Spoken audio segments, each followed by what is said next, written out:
A fireplace is usually treated as an instant upgrade. Add one, and the living room should feel warmer, more elegant, and more expensive. But that is not always what happens. The wrong scale, an unsuitable surround, a poorly proportioned mantel, or an awkwardly placed television can disrupt the balance of the entire room.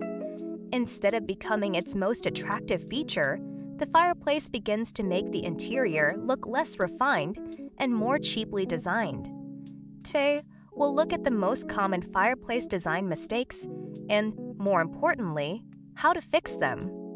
Mistake number 1. Getting the scale wrong. A fireplace can be beautifully built and finished with expensive materials, and still make the entire room feel cheaper if its scale is wrong. One of the most common problems is a fireplace that is simply too small for the wall around it. In a large living room with high ceilings, a narrow firebox and a modest mantel can look lost, leaving too much empty wall and making what should be the focal point feel insignificant. But going bigger isn't automatically better. An oversized fireplace can dominate the room, visually lower the ceiling, and make the furniture around it feel undersized. The key is to think beyond the firebox itself. Look at the entire fireplace composition, the opening, surround, mantel, chimney breast, or wall treatment, and relate it to the height and width of the room. In a larger space, the fireplace usually needs more architectural presence. In a smaller room, simpler proportions often look more refined. The goal isn't to make the fireplace as large as possible, it's to make it feel as though it has always belonged to the architecture of the house. Mistake number 2. The TV is ruining the fireplace. In many living rooms, the fireplace should be the architectural focal point, but then a huge black screen is mounted directly above it, and suddenly, the television becomes the first thing you notice. And the bigger the TV is, the worse this effect becomes.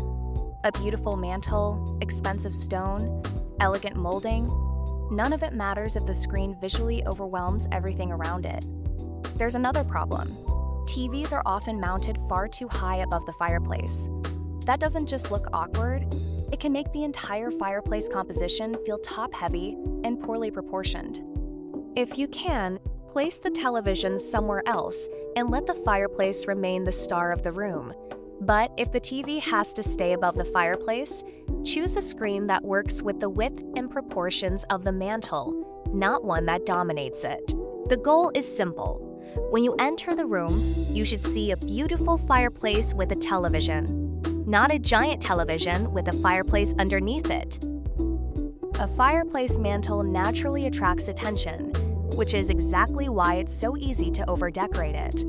You start with 1 or 2 decorative pieces, then add candles, picture frames, vases, figurines, plants, and before you know it, every inch of the mantel is covered. The problem isn't that these objects are unattractive.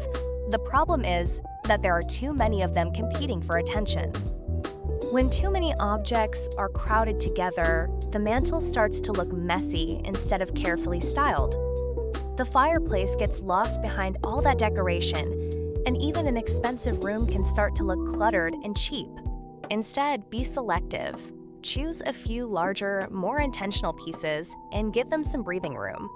A sculptural ceramic vase, for example, can make a much stronger statement than a collection of small accessories. I found a beautiful set of 2 ceramic vases with an open sculptural design. Their different sizes make them easy to style together, and their simple shape adds interest without making the mantel feel busy.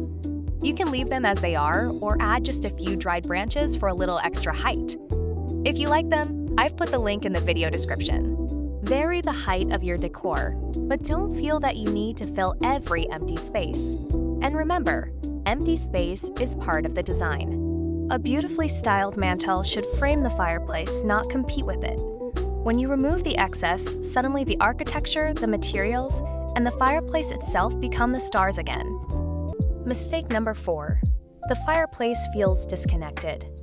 A fireplace doesn't exist on its own. It's part of the architecture of the room, and it should feel like it belongs there. One of the easiest ways to make a living room look less expensive is to choose a fireplace that has absolutely nothing in common with the rest of the interior. Imagine a sleek black ultra-modern fireplace dropped into an elegant traditional room, or a heavy ornate mantel surrounded by clean, contemporary furniture. Even beautiful materials can look wrong when they appear nowhere else in the space. If the stone, color, finish, or architectural style of the fireplace feels completely unrelated to everything around it, the fireplace starts to look added on rather than designed as part of the room. The solution isn't to make everything match. In fact, you shouldn't. Instead, create a visual connection. Repeat a color, echo a material, pick up a metal finish, or use architectural details that relate to something else in the room. Sometimes one or two subtle connections are all you need. When the fireplace speaks the same design language as the rest of the space, the entire room feels more intentional, cohesive, and expensive. Mistake number 5. Placing the mantel at the wrong height. A mantel that sits too high or too low can throw off the proportions of the entire fireplace, and with it, the balance of the whole wall. When the mantel is positioned too high, the fireplace can look unnaturally stretched. You create a large, awkward gap between the firebox and the mantel, and everything above it gets pushed higher as well.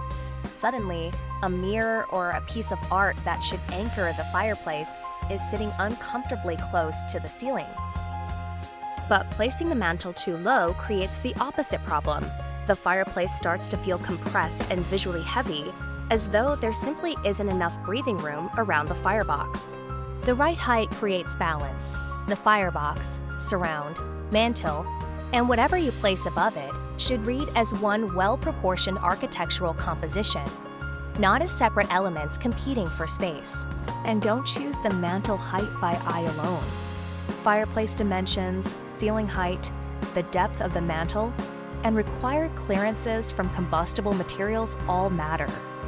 Always check the specifications for your particular fireplace and local building requirements before deciding on the final position. When those proportions are right, you probably won't consciously notice the mantel height at all. And that's exactly the point. The fireplace simply feels balanced, intentional, and naturally integrated into the room. A fireplace should feel like a natural part of the room, not something that competes with it for attention.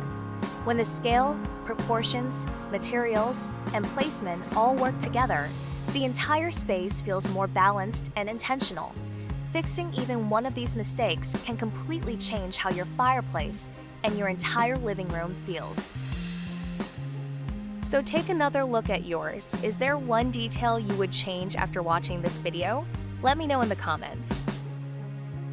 For more practical interior design advice that helps your home look more polished, cohesive, and expensive, subscribe to the channel. Thanks for watching, and I'll see you in the next one.